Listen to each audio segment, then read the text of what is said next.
Bonjour, bienvenue sur Comment fait-on, je suis heureux de vous retrouver pour une nouvelle vidéo. Aujourd'hui, nous allons réaliser ensemble une pizza roulée à la bolognaise et mozzarella. Alors, ça ressemble à de la pizza, hein, c'est une pâte à pizza, c'est de la bolognaise, c'est de la mozzarella, mais la différence c'est que je vais la rouler un petit peu sur le principe des pains en raisin et je vais la cuire de cette manière. Dans un premier temps, déjà ça change de la pizza classique. Et puis, même au niveau des pains, vous allez voir, vous avez un petit peu plus de pâte et elle n'est pas mise de la même manière. Tout ça se mélange avec les ingrédients et franchement, il faut le faire au moins une fois parce que c'est franchement top. Juste avant que vous découvrez cette recette, je vous donne les ingrédients et puis après, je vous explique comment faire cette délicieuse pizza roulée à la bolognaise et à la mozzarella. Allez, c'est parti! Alors, les ingrédients pour une pizza roulée à la bolognaise et mozzarella. Vous aurez besoin d'une recette de pâte à pizza. Vous retrouverez ma vidéo à la fin de celle-ci. Vous allez voir, c'est très simple à faire et c'est très rapide. Vous pouvez la faire la veille et comme ça, le lendemain, elle est prête. Elle a poussé un petit peu, vous la faites retomber et vous l'étalez et c'est prêt. Mais vous pouvez aussi en acheter une dans le commerce. Vous aurez besoin d'un rouleau, un peu comme sur le principe de la pâte feuilletée. On trouve ça assez facilement maintenant. Vous aurez besoin également de 250 g de viande de bœuf hachée, un gros oignon, 200 g de sauce tomate, 250 g de mozzarella, édoutez, hein, sinon vous achetez un paquet de 400 g en général, ça fait à peu près 400 g quand il y a le jus avec. Une poignée de persil et du sel et du poivre. Sachez que le temps de préparation sans avoir à faire la pâte à pizza, c'est environ 30 minutes, hein, c'est assez rapide. Et le temps de cuisson, c'est environ 20-25 minutes à 180 degrés. Voilà, vous savez tout. Maintenant, place à la recette. Première étape pour faire cette recette, c'est préparer votre pâte à pizza. Alors moi je l'ai fait à l'avance, hein, elle est prête, c'est moi qui l'ai fait. D'ailleurs je vous donnerai la recette, enfin la vidéo à la fin de celle-ci pour vous expliquer comment faire la pâte à pizza. Vous allez voir, c'est très facile à faire. Mais si vous n'avez pas le temps, dans le commerce maintenant on en trouve. Évidemment c'est mieux quand on le fait soi-même, mais je conçois très bien qu'on puisse ne pas avoir le temps et d'aller acheter les choses. Voilà, après on va faire la bolognaise. Alors pareil pour la bolognaise, personnellement moi j'ai acheté 2 steaks que j'ai hachés moi-même, mais évidemment vous pouvez aussi acheter des steaks hachés tout prêts, voire éventuellement de la sauce bolognaise toute prête, mais enfin vous allez voir c'est très simple à faire également. Donc dans un premier temps on va prendre un oignon, on va le découper en deux, et puis on va le hacher assez finement. Et pour cela, vous voyez, avec un couteau assez grand, on va venir faire pas mal de petites entailles. Alors moi, il va s'écraser un petit peu parce que j'ai enlevé une partie du cœur où il y avait pas mal de germes. On va couper sur le milieu comme ça. Hop. Et puis après, simplement, on va venir donner des petits coups. Vous voyez, on a quelque chose de super fin. S'il reste quelques morceaux un petit peu plus épais, n'hésitez pas à les travailler après individuellement. Vous voyez là, il reste quelques petits morceaux. Même si on en retrouve, hein, c'est pas grave. Le but c'est quand même que ce soit agréable à manger. Il ne faut pas que les morceaux d'oignon soient vraiment trop gros, mais on va les cuire, hein, ça va encore réduire. Et là, vous voyez, il restait un petit peu. Et je travaille tout seul. Voilà. J'ai les œufs qui pleurent, mais ça c'est normal avec les oignons. Voilà, maintenant on va passer à la cuisson de tout ça. On prend une poêle assez classique, hein, assez haute, puisqu'on rajoutera la sauce tomate après. On allume la poêle. Et on commence à faire chauffer l'huile. Quand l'huile est bien chaude, on prend l'oignon, vous voyez on entend, ça chante, c'est que l'huile est bien chaude, et on va le faire blanchir, c'est-à-dire qu'il va ramollir, il va commencer à cuire un petit peu, on va le laisser prendre un petit peu de couleur, pas trop, hein, juste un petit peu. Et puis après, on y rajoutera la sauce tomate. Bien, mes oignons ont commencé à prendre un petit peu couleur. C'est le moment que je vais choisir pour ajouter la sauce tomate. Alors sauce tomate faite maison, hein, évidemment. Donc elle est déjà assaisonnée. Il y a déjà des herbes, il y a déjà du thym, du laurier. Et là le but, ça va être de réduire tout ça à feu doux, de façon à ce qu'on ait quand même une préparation un peu liquide, mais pas trop, parce qu'on va l'étaler après sur la pâte et on va le rouler. Donc il ne faut pas que ce soit trop liquide. Donc là c'est parti pour quelques minutes de cuisson pour que la préparation devienne un petit peu plus ferme. Quand la préparation a bien réduit, vous voyez, hein, il reste presque plus de jus. C'est vraiment un ensemble, ça devient un petit peu plus compact. On va y rajouter la viande que j'ai hachée. Et là par contre, on va la cuire vraiment une petite minute, quoi, puisque ça va être cuit après. Donc là, il ne faut pas que ce soit trop cuit. Juste une première, on va dire, c'est une première cuisson. Le fait de bien la mélanger avec la préparation, et on va obtenir une préparation bolognaise. Alors juste une info, j'ai remis un petit peu de poivre dans ma préparation. Mais après, c'est à vous d'assaisonner à votre convenance, hein, on goûte.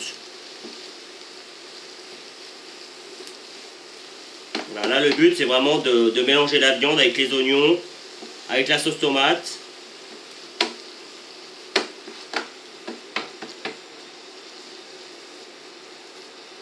Je vais également rajouter un petit peu de sel du fait que j'ai rajouté la viande. Voilà, vous voyez, là c'est quasiment cuit.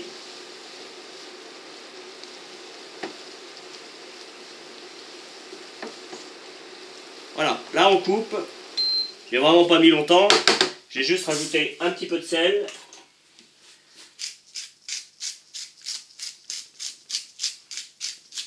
Voilà.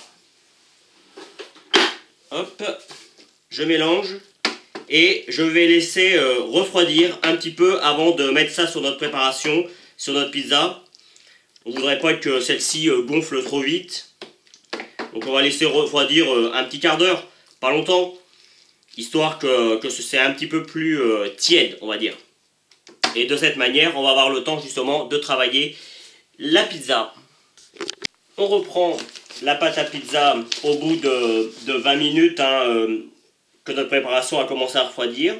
On va commencer par la ramollir, hein, normal, hein, elle a poussé, moi je l'ai fait hier, elle a poussé toute la nuit, donc elle a eu le temps de prendre. On va la reprendre après. Évidemment, on farine correctement notre plan de travail. On commence déjà à lui donner sa forme qu'elle devra avoir après, c'est-à-dire en rectangle. Hop. On prend un rouleau et on va commencer à l'étaler. Et le fait de l'avoir fait hier, de l'avoir laissé toute la nuit au frigo, elle s'étale toute seule. C'est super facile à faire. Et là, le but maintenant, ça va être d'étaler le plus finement possible. Pas trop non plus, hein, il ne faut pas non plus exagérer. Et de faire un joli rectangle. De façon à ce qu'on puisse après rouler tout ça. Et pouvoir faire un peu comme si on faisait des pains en raisin. Hop. On n'hésite pas à décoller souvent pour que la pâte elle ne colle pas. C'est important. Voilà. Et on n'hésite pas à faire assez fin malgré tout, puisque il faut quand même que ça va pousser encore. Donc la préparation, il ne faut pas que la pâte soit trop épaisse, sinon ça ne sera pas bon. C'est de la pâte à pizza, hein, donc on n'hésite pas à la travailler. Ça travaille bien en règle générale. On n'hésite pas à remettre de la farine si ça colle. Voilà. Moi, je vais être bien. On s'attarde pas trop à faire des bords trop réguliers. Ça n'a pas vraiment d'importance. Voilà. Là, c'est parfait.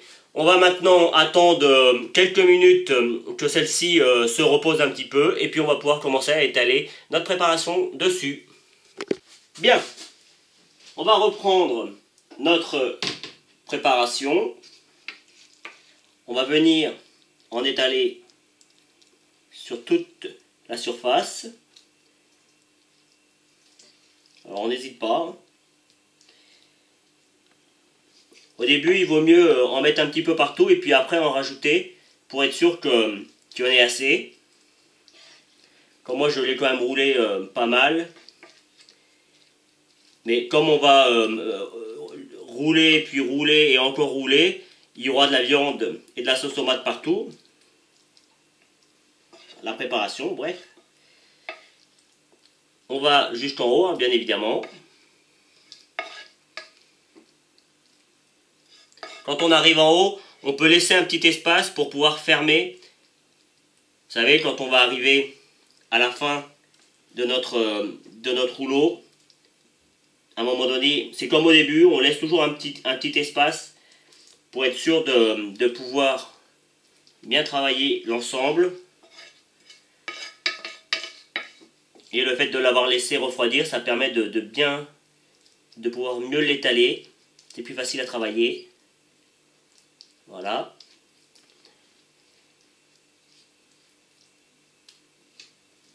Une fois que l'on a étalé tout ça, on va maintenant prendre la mozzarella, pardon. J'ai toujours tendance à confondre les deux. Enfin, je les confonds pas, mais j'ai toujours du mal à m'en rappeler. Et comme pour la viande, vous voyez, on va venir faire des petites tranches. Et puis, on va venir en mettre un petit peu partout. Donc là, je ne vais pas vous montrer toute la vidéo comme ça, hein, parce que vous avez compris le principe. Et on fait ça jusqu'en haut. Enfin, en tout cas, vous essayez d'espacer un petit peu de façon à avoir assez de mozzarella pour en mettre vraiment partout. Allez, à vous de jouer. Maintenant que j'ai mis la mozzarella partout, c'est le moment peut-être le plus difficile à faire, c'est-à-dire rouler, parce que la pâte elle est quand même pas très épaisse. Donc le fait de la rouler, puis avec la mozzarella qui va être un petit peu difficile également à rouler. Mais on y va tranquillement et vous allez voir, ça va se faire tout seul. Si votre pâte casse un petit peu, ne vous inquiétez pas. Vous reprenez le morceau d'après, vous voyez, comme là, hop, et on continue de rouler. Alors le but, c'est quand même de bien fariner l'ensemble, de façon à ce que ça ne colle pas trop. Vous voyez, on y va tranquillement. C'est la partie la plus délicate, hein, je ne le cache pas. Je suis honnête. Surtout que avec la viande, plus la mozzarella, j'avoue que c'est un petit peu plus difficile. Voilà.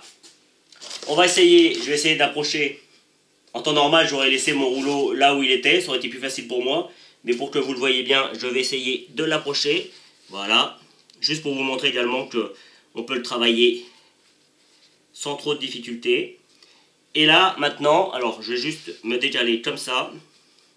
Là, le but maintenant va être de le découper en petites tranches et de le mettre dans un moule.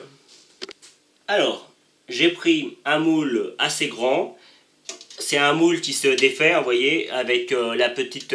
comme ça, c'est plus facile, surtout pour ce genre de recette. On peut le démouler plus facilement.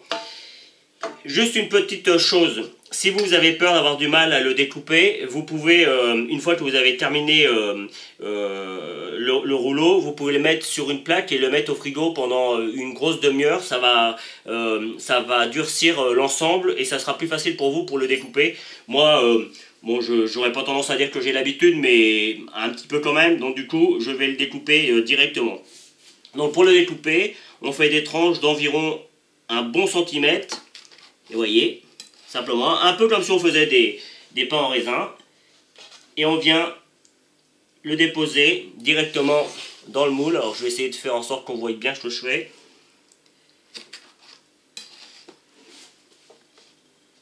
Les uns à côté des autres.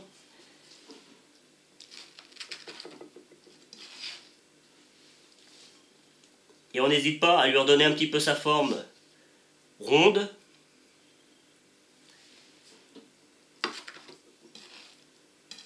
Une fois que c'est dans le moule. Voilà.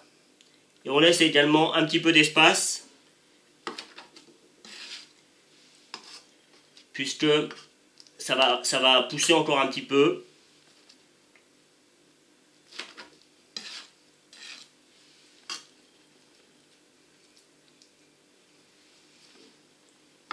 Alors, c'est une pizza un petit peu particulière, hein, mais je vous garantis qu'une fois que c'est cuit, c'est joli. Et puis ça change de la pizza qu'on sert traditionnellement.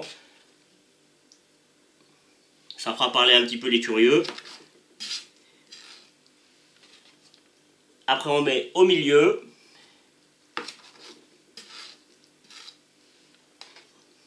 Voilà.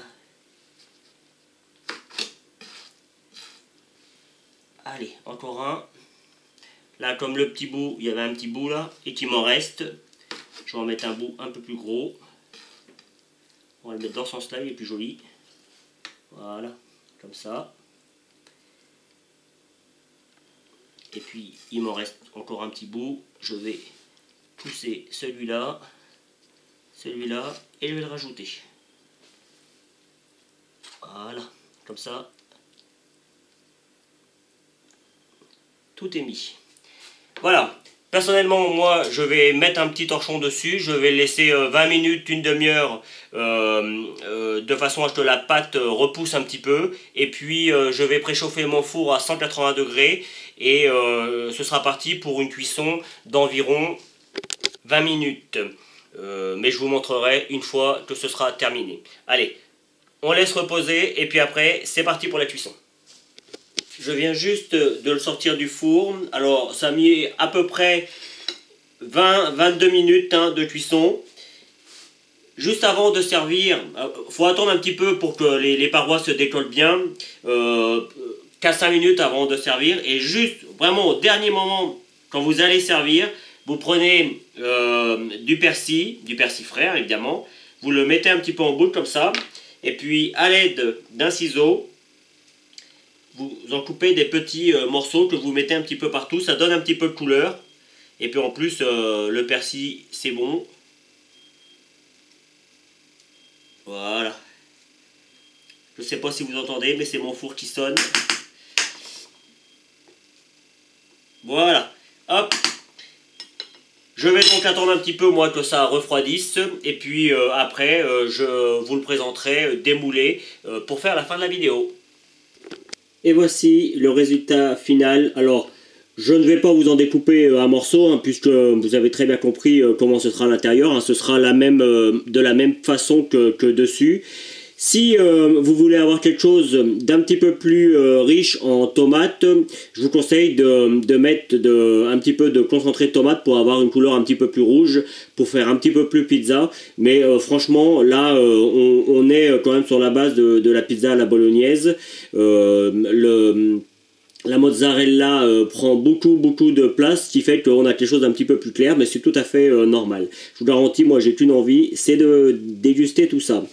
Voilà, j'espère que cette nouvelle recette vous aura plu. Comme toujours, j'ai pris beaucoup de plaisir à la réaliser. Juste après, vous retrouverez les liens. Le premier qui vous permettra de vous abonner si vous ne l'avez pas encore fait.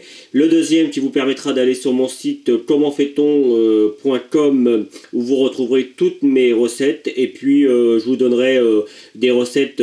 Alors, la recette de la pâte à pizza, et puis je vous donnerai également une vidéo sur une pizza classique pour vous donner un petit peu le change de celle-là. Voilà, à bientôt sur Comment fait-on, et merci de me suivre.